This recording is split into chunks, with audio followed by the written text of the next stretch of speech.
16 जून को विशेष टीकाकरण अभियान को लेकर जिलाधिकारी ने की बैठक।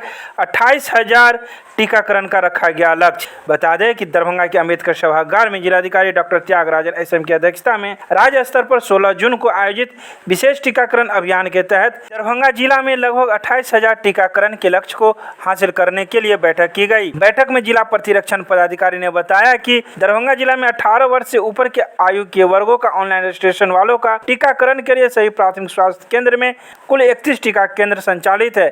इसके अतिरिक्त 33 टीका एक्सप्रेस चलाया जा रहा है।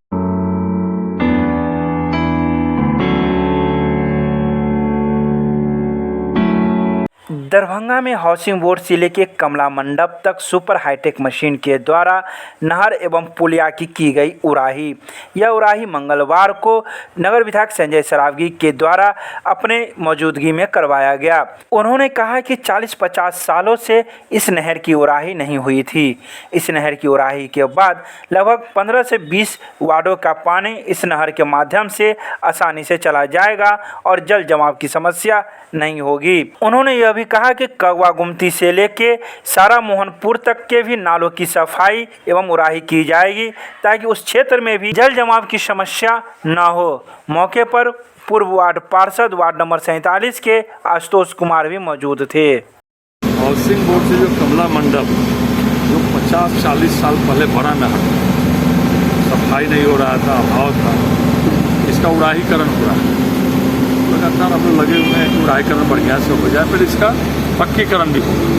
फिर दूसरा जो है शहर का जो पानी जाता है कटलवाड़ी कंगवा गुमती, उधर भी आप लोग जाइएगा। तो हम लोगों ने मीटिंग किया था डीएम साहब के यहाँ, तो निर्णय हुआ कि नहीं पीडब्ल्यूडी सारा मोहनपुर में जो पीडब्ल्यूडी पुलिया है वहाँ से लेके कंगवा गुमती तक उड़ाहीकरण होगा।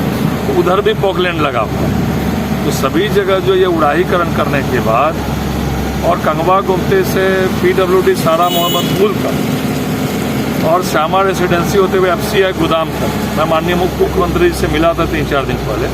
उन्होंने भी निर्देश दे दिया है विभाग को कि उसका प्राक्कलन पक्कीकरण का प्राक्कलन बना के अविलंब नगर विकास में समर्पित किया है। और इसका भी माननीय मंत्री जल संसाधन संजय झा जी ने भी इसका पक्कीकरण करने के लिए प्राक्कलन बनाने का निर्देश दिया है।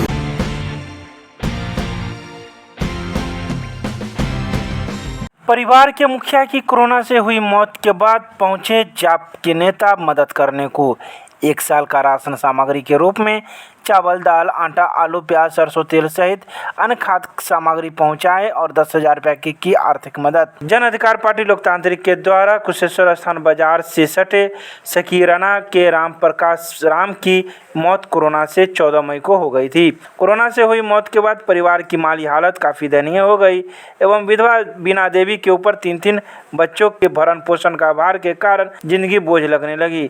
यह खबर विभिन्न समाचार पत्रों एवं चैनलों के माध्यम से जब जाप सुप्रीमो को पता चला तो उनके निर्देश पर जन अधिकार पार्टी के द्वारा मृतक के परिजनों को जीवन यापन के लिए 1 साल की राशन सामग्री एवं तत्काल आर्थिक मदद के रूप में 10,000 रुपया नगद मुहैया कराया गया। कुशेश्वर स्थान के राम प्रकाश राम जी का 14 मई को कोरोना से मृत्यु हो गई। उनकी पत्नी बीना देवी जी और 3-4 बच्चे हैं जो खाने को मोहताज है।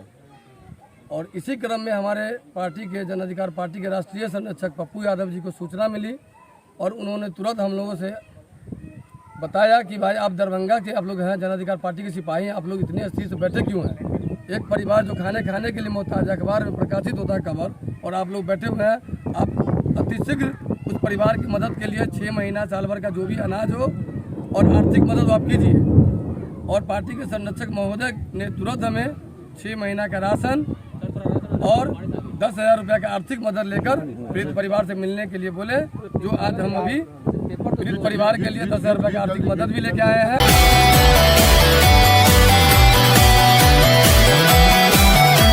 दरभंगा के सांसद गोपाल जी ठाकुर ने सुपर स्पेशलिस्ट अस्पताल में पानी सुविधा हेतु सांसद निधि से दिए 14,23,000 रुपये की राशि। सांसद ने कहा कि पानी को लेकर लंबे समय से विलंब के कारण ओपीडी सेवा सुपर स्पेशलिस्ट अस्पताल में शुरू नहीं हो सकी।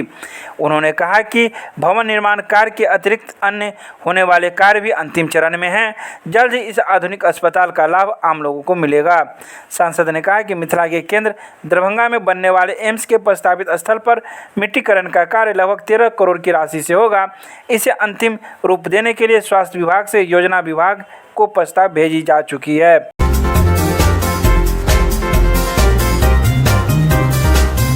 दरभंगा में मिथिला विश्वविद्यालय के स्नातक अंग्रेजी विभाग के द्वारा अंग्रेजी ऑनर्स के प्रथम खंड में नामांकित छात्राओं हेतु वर्ग का संचालन ऑनलाइन माध्यम से किया जा रहा है। वर्तमान परिस्थिति को ध्यान में रखते हुए मिथिला विश्वविद्यालय का अंग्रेजी विभाग प्री पीएचडी कोर्स वर्क स्नातकोत्तर सेमेस्टर 1 एवं स्नातकोत्तर सेमेस्टर 3 की कक्षाओं का ऑनलाइन संचालन कर रहा है। इसी क्रम में अंग्रेजी विभाग ने विश्वविद्यालय के विभिन्न महाविद्यालयों में अध्ययनरत स्नातक अंग्रेजी ऑनर्स के छात्राओं के लिए सेंट्रलाइज ऑनलाइन क्लास की शुरुआत की है। कार्यक्रम का उद्घाटन अंग्रेजी विभाग के विभागाध्यक्ष प्रोफेसर अशोक कुमार बच्चन ने किया। इसके लिए उन्होंने कुलपति, प्रतिकुलपति, कुल सचिव को धन्यवाद भी दिया है।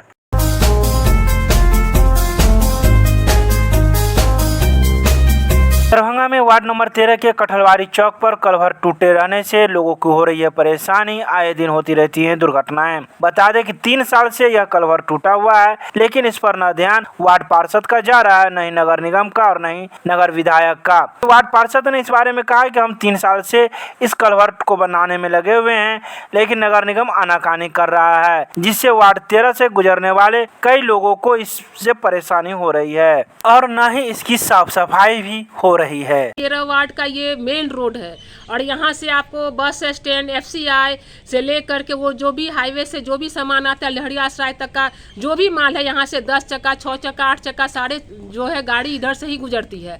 और वो जो गाड़ी है वहीं पर वो जो पुल जो है टूटा हुआ है। आज से हमको लगता है 3 साल पहले वो टूटा था, जिस समय नगर निगम में हमने बात किया, लिख करके भी दिए, तो उस समय बोला कि अभी इतनी जल्दी नहीं बनेगी और दुर्गा पूजा सर पे था तो उसको तत्काल जो ईटा से घेर दिया गया। लेकिन वो भी जो है साल भर के बाद 6 महीना के बाद टूट गया।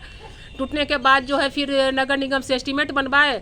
वो एस्टीमेट बनने के बाद जो है नगर निगम का कहना था कि इसमें कोई टेंडर नहीं डाल रहा है, जिसके कारण ये नहीं बन रहा है। फिर 2 साल तो उसी तरह वो खींच लिए। उसके बाद हम बोले कि सर आपको टेंडर का इसमें कोई नहीं, क्योंकि शहर का ये मेन मुख्य सड़क है शहर का और ये जो है पूरे शहर को जोड़ के रखी हुई है, तो इसमें तो सर आप विभागीय करा दीजिए, इसमें टेंडर की क्या आवश्यकता है।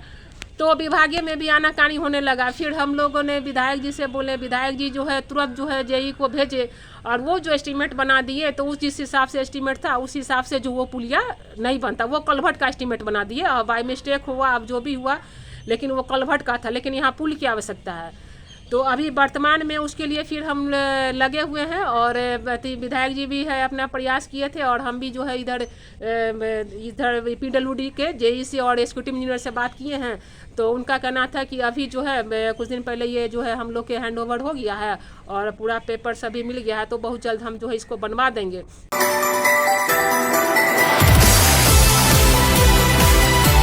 मिथिला विश्वविद्यालय में 15 जून को हिंदी विभाग के तत्वाधान में स्नातक प्रथम खंड हिंदी प्रतिष्ठा के केंद्रीयकृत ऑनलाइन कक्षा का शुभारंभ किया गया। इसमें प्रतिकुलपति प्रोफेसर डॉली सिन्हा ने प्रसन्नता व्यक्त करते हुए इस महती कार्य के लिए हिंदी विभागाध्यक्ष एवं उनके सहयोगियों को बधाई दी। प्रतिकुलपति ने कहा कि कोरोना ने हमसे बहुत कुछ छीन लिया है, पर इसके चलते हमने ऑनलाइन शिक्षण मोड को अपनाया है, जिस पर बहुत पहले से ही UGC का जोर रहा है। प्रतिकुलपति ने छात्राओं से रूबरू होते हुए रोजगार की दृष्टि से हिंदी विषय के महत्व को रेखांकित किया है।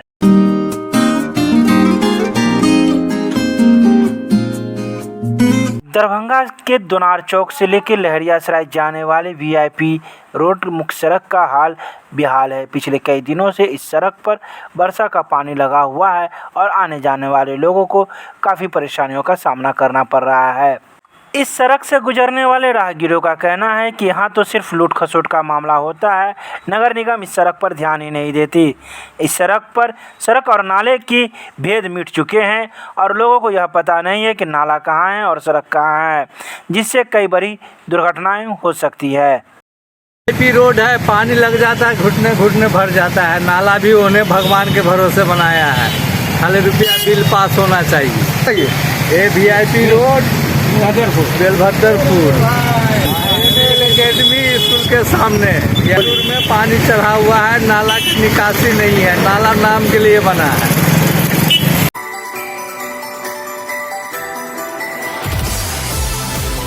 बिहार में अनलॉक 2 की शुरुआत 16 जून से कर दी जाएगी। इस अनलॉक 2 में अनलॉक 1 की अपेक्षा कुछ खास परिवर्तन नहीं किया गया है।